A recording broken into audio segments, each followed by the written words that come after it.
Boa noite, irmãos queridos. Boa noite. Que a graça e a paz do Senhor Jesus estejam com todos vocês. Amém. Cadê o resto do povo, irmãos? Chegando. Amém. Amém. Tem uns vindo ali. Vamos dar início à nossa escola dominical de hoje. Hoje é dia 12 de agosto de 2018. Nosso texto base é 1 Samuel capítulo 13.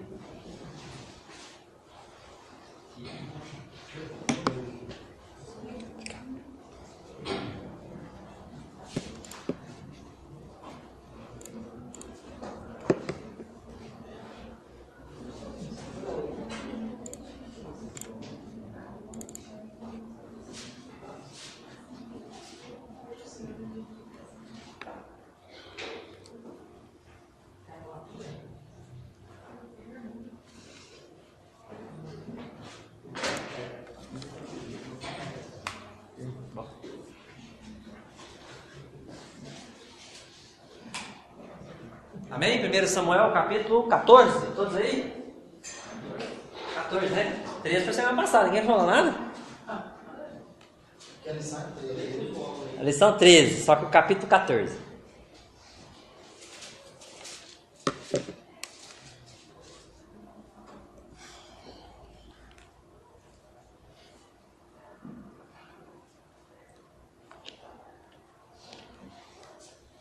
Bom,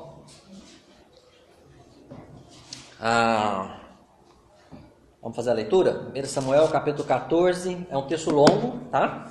Mas vamos lá. Sucedeu que, um dia, disse Jonatas, filho de Saul, ao seu jovem escudeiro: Vem, passemos a guarnição dos filisteus, que está do outro lado. Porém não o fez saber a seu pai. Saul se encontrava na extremidade de Gibeá, debaixo da romeira em Migron, e o povo que estava com ele era cerca de 600 homens. Aías, filho de Aitube, irmão de Icabô, filho de Finéias, filho de Eli, sacerdote do Senhor em Siló, trazia a estola sacerdotal. O povo não sabia que Jonatas tinha ido. Entre os desfiladeiros pelos quais Jonatas procurava passar a guarnição dos filisteus, deste lado havia uma penha íngreme e do outro outra. Uma se chamava Bozés, a outra Sené. Uma delas se erguia ao norte, defronte de Micmas, a outra ao sul, defronte de Geba. Disse, pois, Jonatas ao seu escudeiro: Vem, passemos a guarnição destes incircuncisos. Porventura o Senhor nos ajudará nisso. Porque para com o Senhor nenhum impedimento há de livrar com muitos ou com poucos. Então o seu escudeiro lhe disse: Faze tudo segundo inclinar o teu coração. Eis-me aqui contigo. A tua disposição será a minha. Opa! 8, verso 8. Disse, pois, Jonatas: Eis que passaremos a aqueles homens e nos daremos a conhecer a eles. Se nos disserem assim: Parai, até que cheguemos a vós outros, então ficaremos onde estamos e não subiremos a eles. Porém, se disserem: Subi a nós, então subiremos, pois o Senhor nos entregou nas mãos. Isto nos servirá de sinal. Dando-se, pois, ambos a conhecer a guarnição dos filisteus, disseram estes: Eis que já os hebreus estão saindo dos buracos em que se tinham escondido. Os homens da guarnição responderam a Jonatas e ao seu escudeiro e disseram: Subi a nós, e nós vos daremos uma lição. Disse Jonatas ao escudeiro: Sobe atrás de mim, porque o Senhor os entregou nas mãos de Israel. Então trepou Jonatas de gatinhas e o seu escudeiro atrás. E os filisteus caíram diante de Jonatas, e o seu escudeiro os matava atrás dele. Sucedeu esta primeira derrota em que Jonatas e seu escudeiro mataram perto de 20 homens em cerca de meia geira de terra. Verso 15. Houve grande espanto no arraial, no campo e em todo o povo. Também a mesma guarnição e os saqueadores tremeram, e até a terra se estremeceu. E tudo passou a ser um terror de Deus. Olharam as sentinelas de Saul em Gibeá de Benjamim, e eis que a multidão se dissolvia, correndo uns para cá, outros para lá. Então disse Saul ao povo que estava com ele: Ora, contai e vede quem é que saiu dentre nós. Contaram, e eis que nem Jonatas, nem seu escudeiro estavam ali. Saul disse a Aías: Traz aqui a arca de Deus, porque naquele dia ela estava com os filhos de Israel. Enquanto Saul falava ao sacerdote, o alvoroço que havia no arraial dos filisteus crescia mais e mais. Pelo que disse Saul ao sacerdote: Desiste de trazer a arca. Então Saul e todo o povo que estava com ele se ajuntaram e vieram à peleja. E a espada de um era contra o outro, e houve muito grande tumulto. Também com os filisteus, dantes havia hebreus, que subiram com eles ao arraial. E também estes se juntaram com os israelitas, que estavam com Saul e Jonatas. Ouvindo, pois, todos os homens de Israel, que se esconderam pela região montanhosa de Efraim, que os filisteus fugiram, eles também os perseguiram, de perto na peleja. Assim livrou o Senhor a Israel naquele dia, e a batalha passou além de Bet-Aven. Verso 24.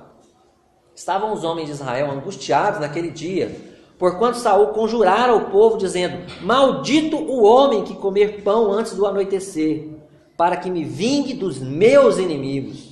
Pelo que todo o povo se absteve de provar pão. Todo o povo chegou a um bosque, onde havia mel no chão. Chegando o povo ao bosque, eis que corria mel, porém ninguém chegou a mão à boca, porque o povo temia a conjuração. Jonatas, porém, não tinha ouvido quando seu pai conjurara o povo, e estendeu a ponta da vara que tinha na mão, e a molhou no favo de mel, e levando a mão à boca, tornaram a brilhar os seus olhos. Então respondeu um do povo: Teu pai conjurou solenemente o povo e disse: Maldito o homem que hoje comer pão. E estava exausto o povo. Então disse Jonatas: Meu pai turbou a terra. Ora, vede como brilham os meus olhos por ter eu provado um pouco deste mel. Quanto mais se o povo hoje tivesse comido livremente do que se encontrou do despojo de seus inimigos. Porém, dessa vez, não foi tão grande a derrota dos filisteus. Verso 31. Feriram, porém, aquele dia aos filisteus, desde Miquimás até Aijalon. O povo se achava exausto em extremo, e lançando-se ao despojo, tomaram ovelhas, bois e bezerros, e os mataram no chão e os comeram com sangue. Disto informaram a Saul, dizendo: Eis que o povo peca contra o Senhor, comendo com sangue. Disse ele: Procedestes aleivosamente. Rolai para aqui hoje uma grande pedra. Disse mais Saul: Espalhai-vos entre o povo e dizei-lhe: Cada um me traga o seu boi, a sua ovelha, e matai-os aqui, e comei, e não pequeis contra o Senhor, comendo com sangue. Então todo o povo trouxe de noite cada um seu boi, de que já lançara a mão, e os mataram ali. Edificou Saul um altar ao Senhor. Este foi o primeiro altar que ele edificou. 36. Disse mais Saul: Desçamos esta noite no encalço dos filisteus, e despojemo-los até o raiar do dia, e não deixemos de resto um homem sequer deles. Disseram: Faze tudo o que bem te parecer. Disse, porém, o sacerdote: Cheguemo-nos aqui a Deus. Então consultou Saul a Deus, dizendo: Descerei no encalço dos filisteus, entregá-los-ás nas mãos de Israel? Porém, aquele dia Deus não lhe respondeu. Então disse Saul: Chegai-vos para aqui, todos os chefes do povo, e informai-vos e vede qual o pecado que hoje se cometeu. Porque tão certo como vive o Senhor, que salva a Israel, ainda que com meu filho Jonatas esteja a culpa, seja morto. Porém, nenhum de todo o povo lhe respondeu. Disse mais a todo Israel: Vós estareis de um lado, eu e meu filho Jonatas do outro. Então disse o povo a Saul: Faze o que bem te parecer. Falou, pois, Saul ao Senhor, Deus de Israel: Mostra a verdade. Então Jonatas e Saul foram indicados por sorte, e o povo saiu livre. Disse Saul: Lançai a sorte entre mim e Jonatas, meu filho. E foi indicado Jonatas. Verso 43. Disse então Saul a Jonatas: Declara-me o que fizeste. E Jonatas lhe disse: Tão somente provei um pouco de mel com a ponta da vara que tinha na mão. Eis-me aqui, estou pronto para morrer. Então disse Saul: Deus me faça o que bem lhe aprouver. É certo que morrerás, Jonatas. Porém o povo disse a Saul: Morrerá Jonatas, que efetuou tamanha salvação em Israel? Tal não suceda. Tão certo como vive o Senhor, não lhe há de cair no chão um só cabelo da cabeça, pois foi com Deus que ele fez isso hoje. Assim o povo salvou a Jonatas, para que não morresse. E Saul deixou de perseguir os filisteus, e estes se foram para a sua terra. Tendo Saul assumido o reinado de Israel, pelejou contra todos os seus inimigos em redor, contra Moabe, os filhos de Amon e Edom, contra os reis de Zobá e os filisteus. E para onde quer que se voltava, era vitorioso. Houve-se varonilmente e feriu os amalequitas e libertou Israel das mãos dos que o saqueavam. Os filhos de Saul eram Jonatas, Isvi, Malquizua. Os nomes de suas duas filhas eram o da mais velha, Merabe, e o da mais nova, Mical. A mulher de Saul chamava-se Ainoã, filha de Aimaas. O nome do general do seu exército, Abner, filho de Ner, tio de Saul. Quis era pai de Saul e Ner, pai de Abner. Era filho de Abiel. Por todos os dias de Saul houve forte guerra contra os filisteus, pelo que Saul, a todos os homens fortes e valentes que via, os agregava a si. Uau. Vamos orar? Querido Deus, obrigado por esse capítulo maravilhoso que o Senhor deixou registrado na Escritura Sagrada. Obrigado porque ele ficou aqui registrado, Deus, para a nossa edificação e para a tua glória. Queremos pedir, Deus, a tua misericórdia. Eu quero te pedir, Deus, tenha misericórdia de mim, tenha misericórdia de cada um de nós, Deus, para que a tua palavra possa transformar a nossa vida nessa noite, Pai. Possa nos incomodar, Senhor, possa nos constranger, possa nos abalar o coração e a alma, Deus. É o que eu te peço, no nome santo de Jesus. Amém.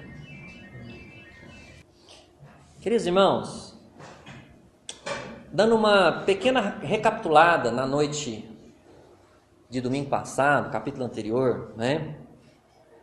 Saul foi abandonado por Samuel, né? E ele se viu em inferioridade numérica. Vocês se lembram disso? Quantos soldados Saul tinha com ele? 600. Os filisteus eram uma multidão, como a areia que está na praia, né? Ele se viu também numa inferioridade, além de numérica, a inferioridade do povo era dos israelitas, bélica, de armamentos. Vocês se lembram que eles não tinham armas, não tinham espadas, né? Somente Saul e Jonatas tinham espadas. Eles não tinham armas de ferro para se defender, né?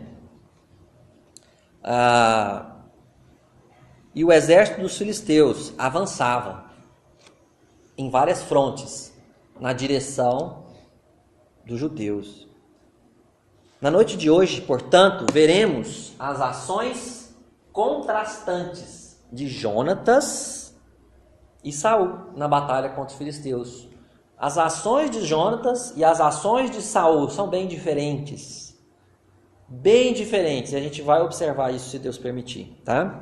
A ideia básica, a ideia mais forte, central do capítulo 14 é que decisões insensatas podem depreciar uma grande vitória espiritual. Irmãos, o que é depreciar? Diminuir. Muito bom, meu jovem. Não é? O povo de Israel obteve uma grande vitória naquele dia. Deus usou Jonatas para isso. Mas as atitudes insensatas de Saul fez com que aquela vitória fosse diminuída, fosse depreciada. Aquela vitória, ela escorregou pelos dedos. Ela poderia ter sido muito maior, mais abrangente sobre os filisteus. E não foi por decisões insensatas tomadas por Saul. A gente vai ver isso com cuidado. Os 2 desafios para a noite de hoje. Primeiro desafio, observe, veja o contraste no comportamento e nas ações de Jonatas e de Saul. Na maneira de pensar e na maneira de agir. Ok? Preste bastante atenção enquanto a gente explica o texto. Tá? Desafio número 2. Desafio particular, direto para você. Confie no grande poder do Senhor. Assim como Jonatas. Confie no grande poder do Senhor. E seja fiel com o que Ele lhe ordenou. A palavra de Deus tem ordenanças, tem ordens, tem mandamentos para você, para mim. Então cabe a nós confiarmos no poder de Deus e sermos fiéis a Ele. Amém? É isso? Amém para isso? Ok, o texto de hoje pode ser dividido de 3 formas. Aliás, em 3 partes, tá? Primeira parte, a corajosa confiança de Jonatas no Senhor, dos versos 1 a 14. Jonatas se mostrou muito confiante, corajosamente confiante. Reafirmando o que eu tinha falado domingo passado, né? Eu vou dar mais detalhes hoje aqui, tá? A segunda parte do capítulo é a intervenção salvadora do Senhor. Então Deus ele faz um milagre e dá a vitória a Jonatas e ao povo de Israel. E por último, os versos 24 a 52. A insensatez de Saul deprecia a vitória sobre os filisteus. Tá? Vamos lá, sem perder muito tempo. A primeira parte, a corajosa confiança de Jonatas no Senhor. Tá? Israel estava diante de uma situação humanamente impossível. Não é? A morte batia à sua porta. Eles tinham um contingente numérico muito inferior e praticamente sem armas, contra um exército que dominava o ferro naquela época, né? O exército dos filisteus, o povo filisteu dominava o ferro naquela região do Oriente Médio ali. Então, algumas coisas aconteceram, tá? Primeiro, Jonatas, e claro, seu fiel escudeiro, né? Fiel e jovem escudeiro. Quem não queria ter um escudeiro como Jonatas? Jonatas já era jovem, não é?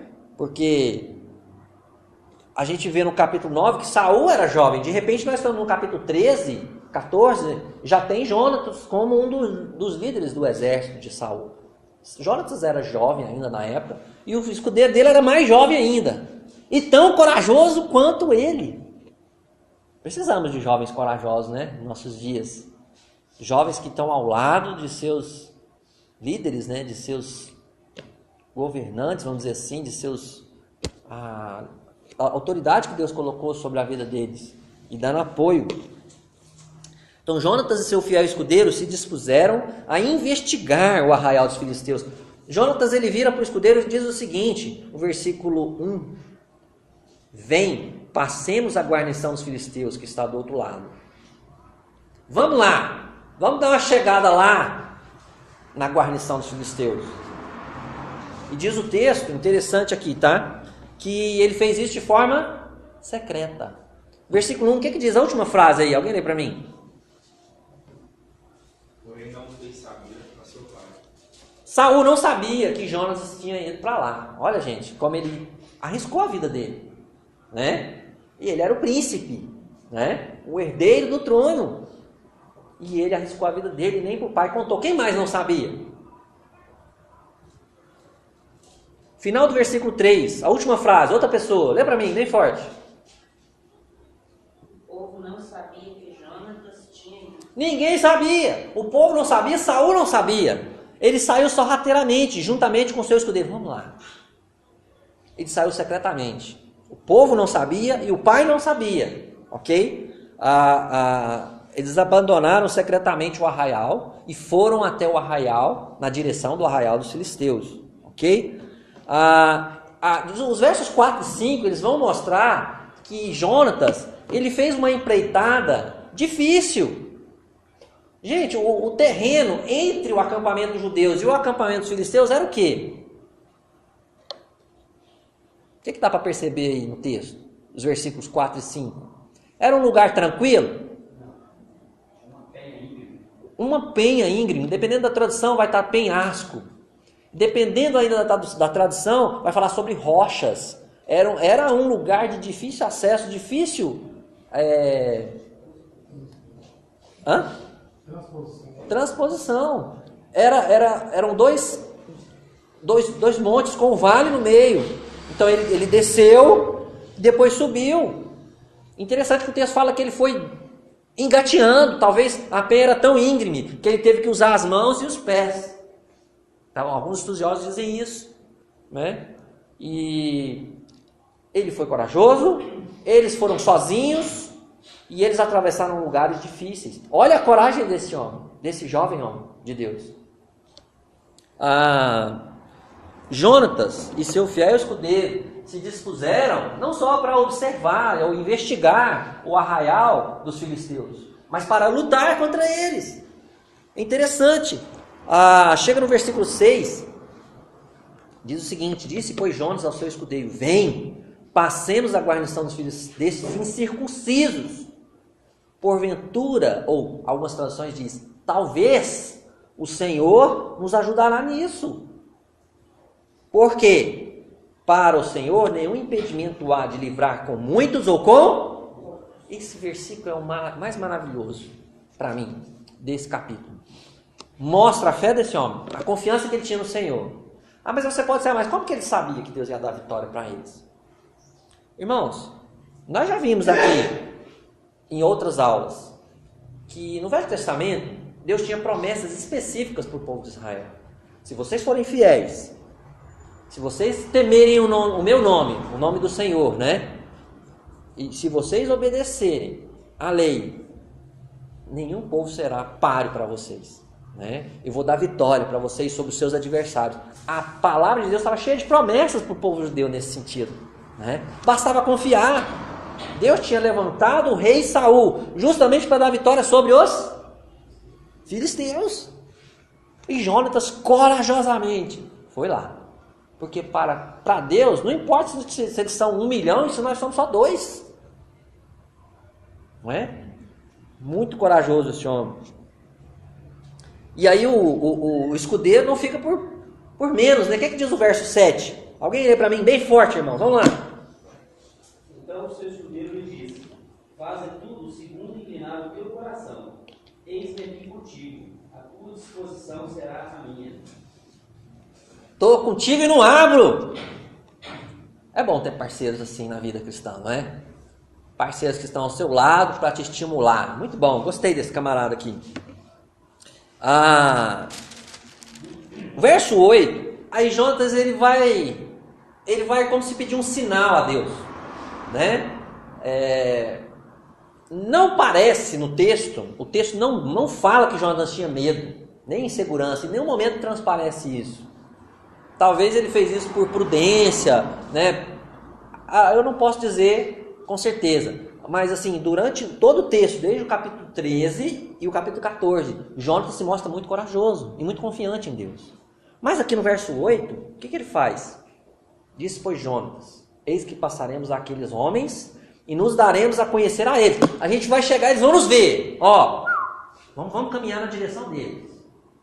E aí se eles falarem: fica parado aí, a gente vai ficar parado. A gente não vai avançar. Mas se eles falarem assim: vem, vamos confiante que Deus deu o exército deles ao povo de Israel, né? E aí ele no final do verso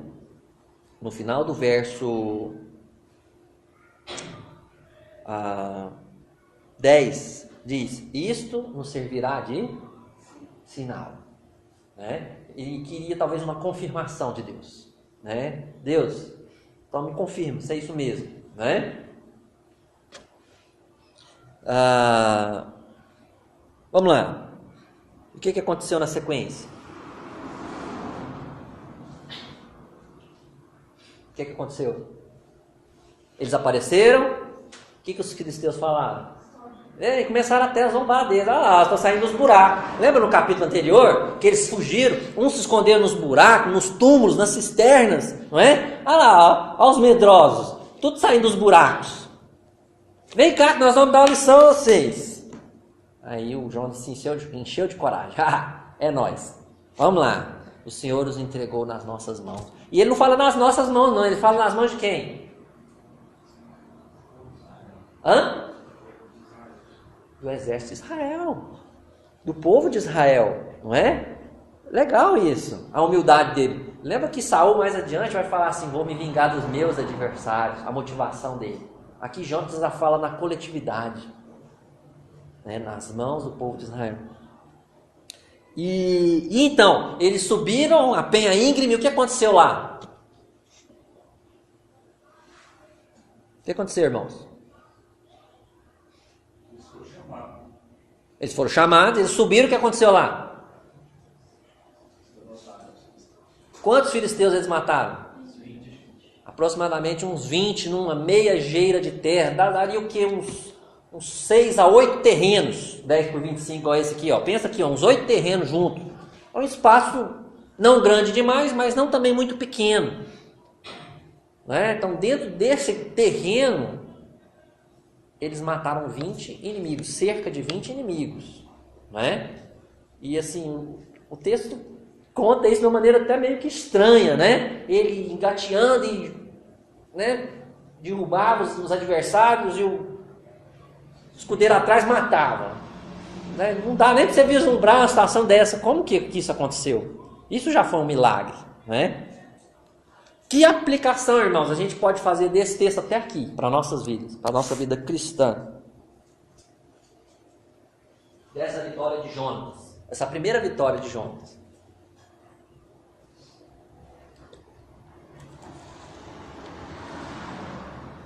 O que Jonatas demonstrou? Confiança. Fé, coragem, confiança, tudo isso. Dependência de Deus. Mas por outro lado, você não pode levar isso com uma insubordinação ao pai dele? O pai dele era rei. Ou seja, o filho dele não confiava no reinado do pai. Pois é, mas o pai dele estava desobedecendo a Deus, não estava? O pai dele tinha que ter agido há muito tempo. O pai dele tinha que ter derrotado os filisteus lá quando Samuel falou com ele, lá no capítulo 10. Ó, quando chegar lá, a sua vez, faze o que melhor te parecer. E ele nem a guarnição dos filisteus que estava lá na cidade dele, ele derrotou. O filho dele é quem foi derrotar, né? Que causou essa guerra aí, né? Mas tem que lembrar também que o Saul, ele foi dado para eles, porque Deus ficou entristecido com ele, mas isso é um rei, que tipo assim, Saul é o próprio exemplo, assim, daquilo que eles escolheram, né? Era o rei que eles escolheram. O rei fraco. Fraco, entendeu? Um cara fraco. Não tem confiança em Deus, né? Então, o cara forte ele era. Nesse sentido, fraco espiritual. Assim, quando a coisa já está bagunçada, uma sequência de coisas erradas vem em cascata, não é? E o Saul fez escolhas erradas e consequências ruins vieram disso. Mas Jonatas foi corajoso, a gente não pode negar isso. E que ele confiou em Deus, né? Então, assim, eu entendo que a fé no grande poder do Senhor, ela pode ser o catalisador para a intervenção de Deus. Quando a gente confia em Deus, Deus muitas vezes está esperando. Tem versos na Bíblia, por exemplo, que fala, se o meu povo, que se chama pelo meu nome, se humilhar e orar, se humilhar e orar, e me buscar, e se converter, eu vou fazer. Quer dizer, Deus muitas vezes espera, Ele quer a nossa ação para que Ele reaja. Ele espera isso de muitas pessoas. Agora, é só um detalhe, que é sobre os sinais, né? Que ele fala, que é uma coisa que talvez não se aplicaria para nós, né? Não se aplicaria para nós. Sim, hoje nós temos a direção de Deus para as nossas vidas, né? Quem vai falar assim, se acontecer isso, é o sinal de Deus. É uma coisa muito diferente. Sim, sim. Lembrar também que eles colocaram a empresa, porque se o sinal que viesse ali fosse oposto, os dois estavam. Existem coisas que hoje nós temos o Espírito Santo habitando em nós permanentemente. A igreja, aqueles que se convertem, têm o Espírito Santo, né? E nós temos a palavra de Deus. Então nós podemos orar, pedir direção a Deus, né? Podemos orar com a igreja, pedindo direção de Deus e esperar a resposta de Deus, né? A gente não tem que jogar uma moeda para cima, é cara ou coroa, né? E, né, a gente tem outros meios válidos para isso, né? Claro que Deus é Deus, né? Mas Ele não ensina a gente a fazer isso, né? Vamos lá, vamos seguir. A igreja precisa de jovens. Outra coisa que eu coloquei aqui, ó. A igreja precisa de jovens que confiam corajosamente no Senhor. Jovens como Jonatas e seu escudeiro, que agem dependendo de Deus. Segunda parte, a intervenção salvadora de Deus. O que aconteceu então? Depois dessa primeira vitória, o que aconteceu logo na sequência, irmãos? Que as pessoas, os 20 morreram. Antes disso um pouquinho, irmão. Um pouco antes disso. Isso. Dependendo da tradução, vai estar escrito... isso aqui eu já falei. Dependendo da tradução, vai estar escrito pânico. Né? Houve pânico no arraial. Versículo 15. Houve grande espanto no arraial, no campo e em todo o povo dos filisteus aqui que ele está falando. Não é? E mais, também a mesma guarnição e os saqueadores tremeram. Os inimigos ficaram apavorados. Como é que 2 pessoas matam esse tanto de gente? E quase que desarmados. E, sei lá, engateando. Imagina a situação. E aí todo mundo, um começou a correr para um lado, correr para o outro, e a espada de um começou a matar o outro, eles se mataram, eles começaram, os filisteus, a matarem uns aos outros. Não é? E aí também, Horácio, o que aconteceu? Terremoto. Deus mandou um terremoto. Vocês já viram isso antes, né? Isso já aconteceu aqui em Samuel, lá no capítulo 7, quando Samuel estava liderando o povo de Israel contra os filisteus também, né? Deus já tinha colocado pânico também lá naquela situação do capítulo 7. Se vocês se lembram, lá de Gideão, está lá em Juízes, capítulo 7. Lembra que Gideão tinha um exército enorme. Deus falou, tem muita gente. Não quero esse tanto de gente não. Tira. Aí tiramos. Ainda tem muito. Tira. Tirou, sobraram quantos soldados com Gideão? 300 soldados. Né? O exército dos midianitas era enorme. Eu não lembro agora o número, mas era grandioso o exército dos midianitas. E aí, qual foi a estratégia? Eles tinham o que nas mãos, gente? O que os judeus tinham nas mãos junto com Gideão? Tochas numa mão?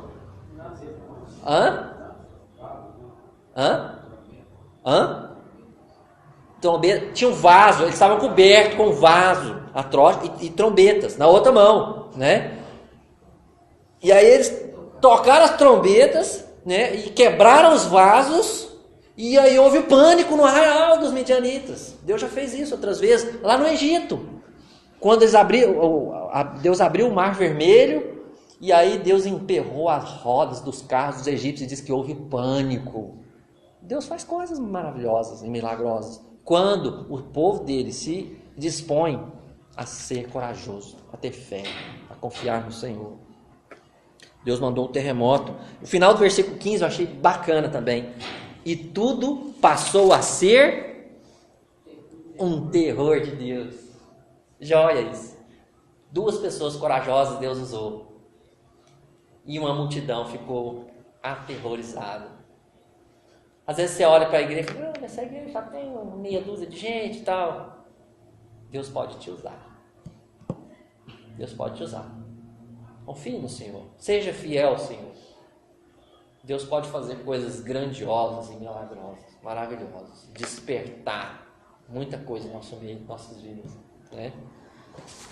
Ainda dando sequência, Deus mandou então o pânico, Deus mandou um terremoto. E por fim Deus deu a vitória ao povo de Israel. Né? Saul, ele foi, consulta, traz a arca. Não traz a arca. Né? A gente não sabe se ele desprezou, né, o conselho de Deus, ou se simplesmente realmente não era a hora dele consultar a Deus. Era a hora dele entrar na guerra e vencer. Né? Ele já sabia qual era a vontade de Deus. Não precisava consultar a Deus. Vocês lembram de um outro episódio, quando Josué estava lá orando, falou, Josué, está na hora de você fazer isso não, meu jovem. Levanta e age. Tem pecado no meio de vocês aí. Ó. Acha o pecado e resolve. Né? Não está na hora. E Saul já sabia o que ele precisava fazer. Ele estava com medo, covarde. Né? Tem alguns detalhes no texto interessantes. O verso 20 vai dizer o seguinte: Saul e todo o povo que estava com ele se ajuntaram e vieram à peleja. Quantos tinham com Saul? 600. O que mais aconteceu, irmãos, no verso 21? Vocês sabiam que tinha uns desertores, uns traidores que passaram por lá dos filisteus? O verso 21 diz isso. que alguns covardes, eles se tornaram como mercenários dos filisteus. Verso 21 diz: também com os filisteus, dantes havia hebreus, que subiram com eles ao arraial. Mas que naquele momento lá, né? E também estes se juntaram com os israelitas, que estavam com Saul e Jonatas. Eles tinham mudado de lado, eles tinham passado do lado dos filisteus. Na hora que viu que eles estavam ganhando a batalha, opa, vou voltar pro meu time agora. Olha só que isso aconteceu, né? E no verso 22, quem também apareceu? Os que estavam escondidos, nos buracos, nas covas, na cisterna. Todo mundo voltou. Quando viu Deus agindo, eles falaram: olha, agora eu vou voltar. Agora eu vou fazer o que, né? A favor do povo de Israel, né? O Senhor fez possível uma vitória impossível. O verso 23. Assim livrou o Senhor a Israel naquele dia. E a batalha passou além de Bet-Aven. A última parte. Vocês têm alguma coisa para falar? Alguma dúvida? Alguma pergunta? Vamos lá. Até aqui.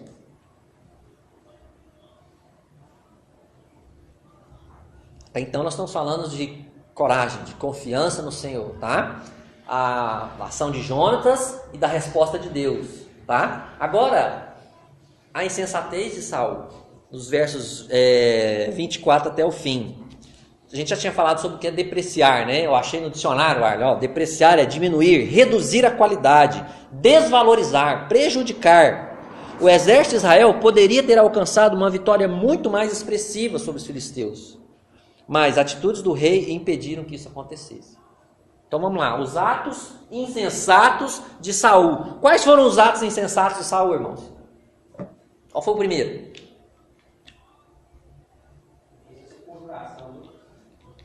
O que é isso que ele fez? O que? Ninguém vai comer nada, vocês estão de jejum absoluto, até o pôr do sol, ninguém come nada. Parecia até uma atitude assim, piedosa, né? Vamos jejuar, irmãos, nessa guerra de hoje, para a gente ganhar dos filisteus. Parecia algo religioso, só que totalmente insensato. O dia da guerra não é o dia de jejum. É lógico. Foi uma atitude insensata, não é? Ele não tinha discernimento com as coisas, não é? Ele ordenou um jejum até o entardecer. Jejuar é ótimo, mas no dia da batalha eles precisavam estar fortalecidos. Quando eles mais precisavam de energia, eles estavam, a Bíblia fala que eles estavam o quê? Exaustos, ao extremo, por causa da atitude de Saul. Alguém pode dizer: não, mas pastor, foi nobre, né? Fala sério. Bom, conhecendo Saul, vocês vão notar que não foi nobre. Vamos ver o que ele vai falar aqui. Verso 24. Estavam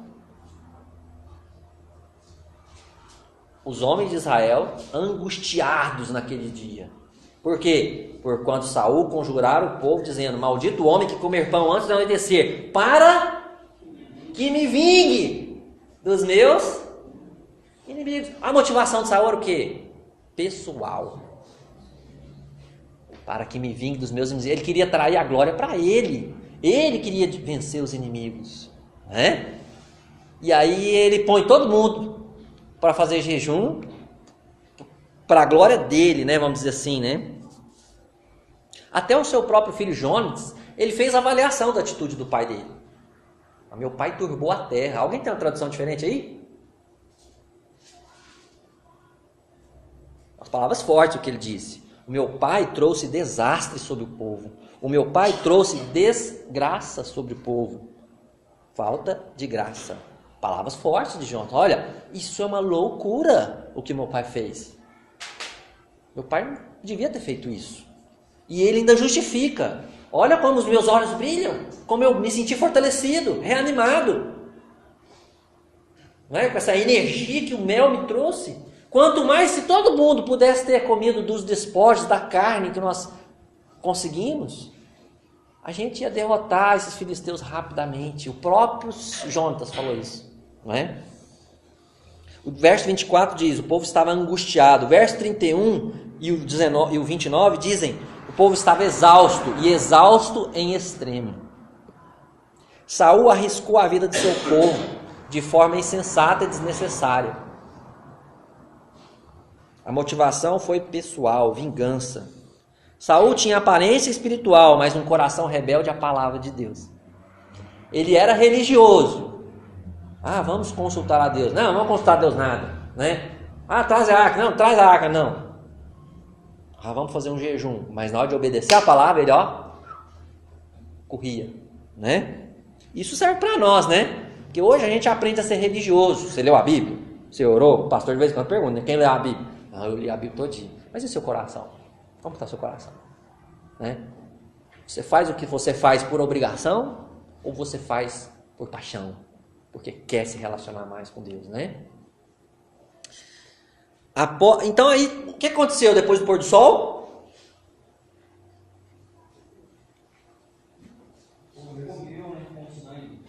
O povo estava desesperado, gente, de fome. Desesperado de fome. Aí eles mataram os bichos lá do jeito que estava no chão mesmo, e comeram com sangue.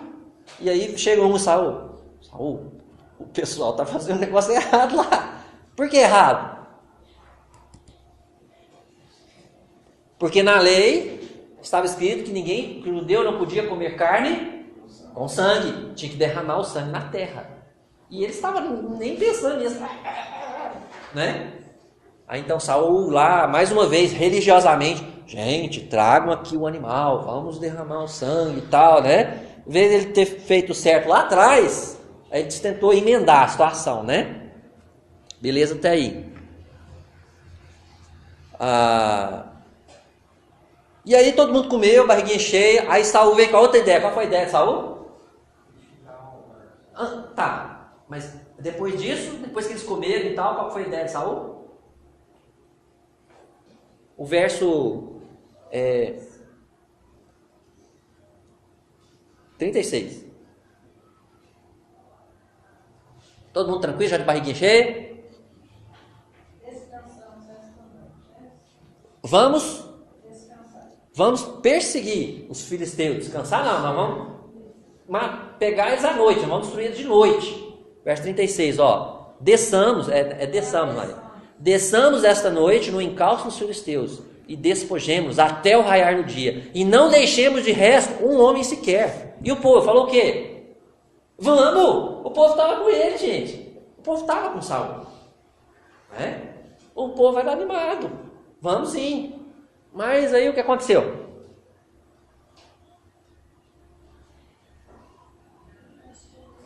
Aí o profeta falou, peraí, aquele profeta amaldiçoado lá, né? Amaldiçoado porque era descendente de Eli, foi amaldiçoado, a família dele toda foi amaldiçoada, né? E ele perdeu Samuel, falou, não, você fica aqui comigo, né? Se apegou ao outro profeta, sacerdote, ao sacerdote. E vamos postar a Deus. E aí Deus fez o quê? Falou nada. Deus não falou, não respondeu. E quando Deus não responde, é porque tem alguma coisa errada, não é?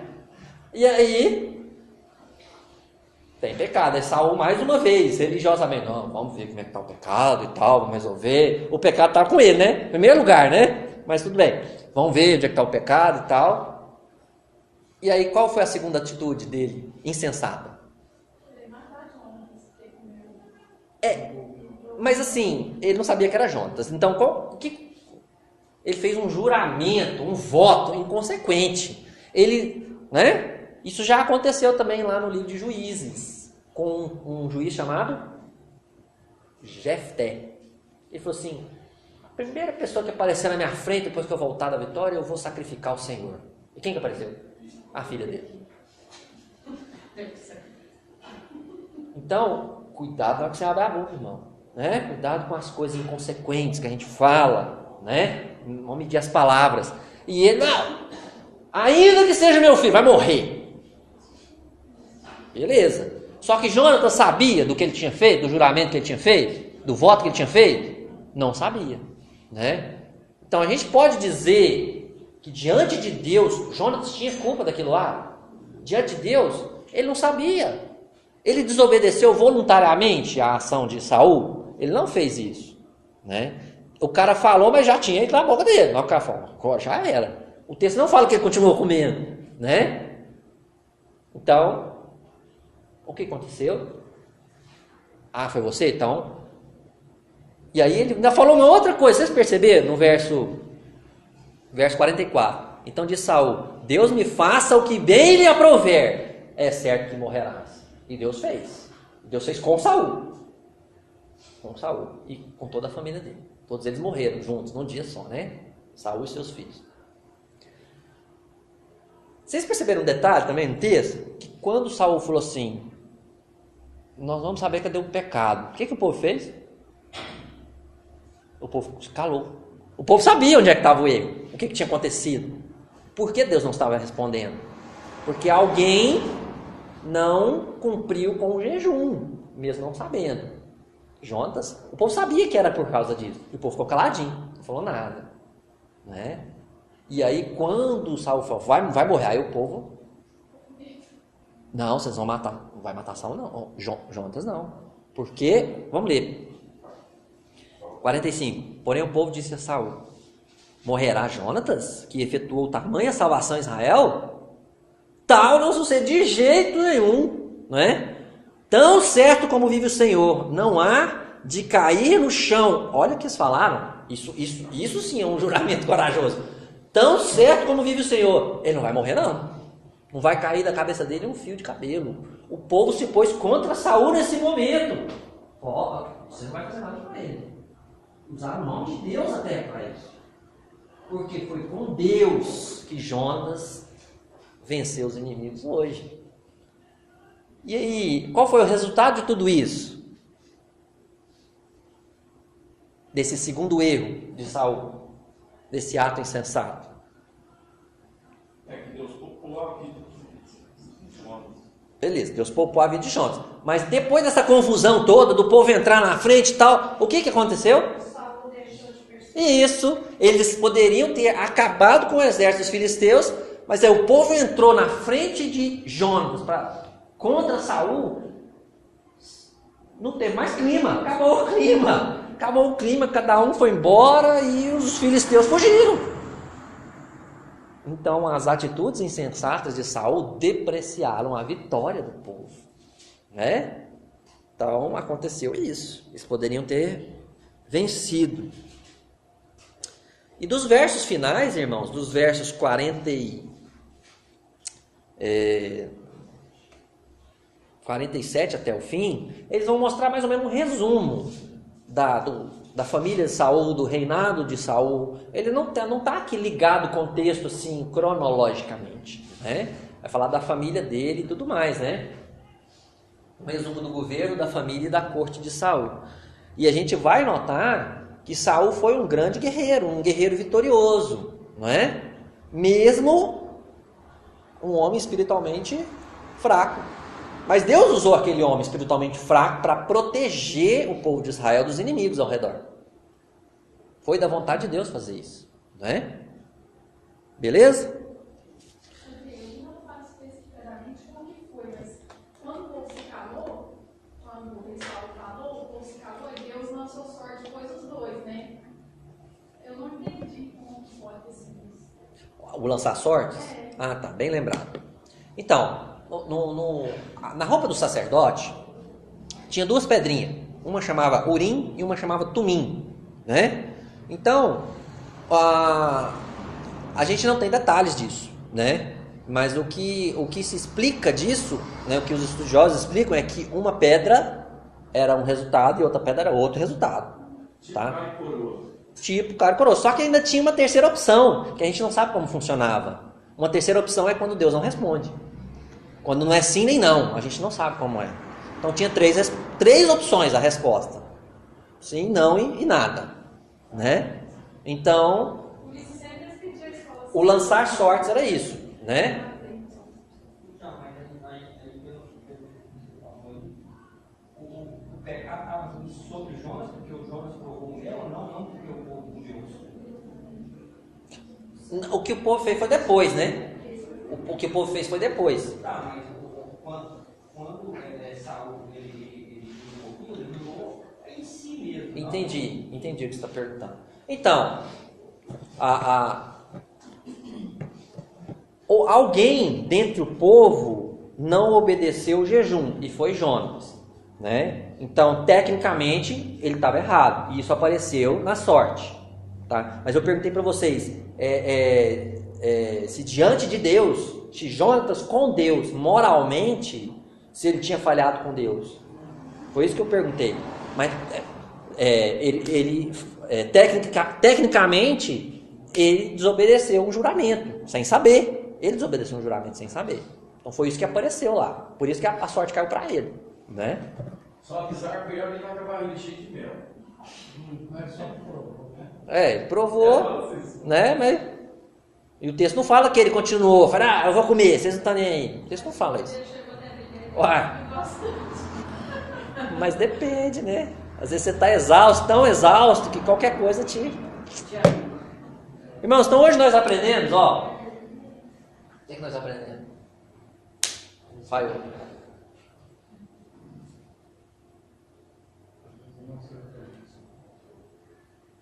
Decisões insensatas podem depreciar uma grande vitória, ok? Uma grande vitória espiritual. Então a gente observou o contraste entre as ações de Jonatas e de Saul. Jonatas foi confiante, Jonatas foi corajoso, Jonatas foi esperançoso, ele cria no poder de Deus. Saul se preocupava com ele, com a sua honra, com a sua vingança pessoal, valorizava a sua religiosidade, mas desobedecia a palavra de Deus, né?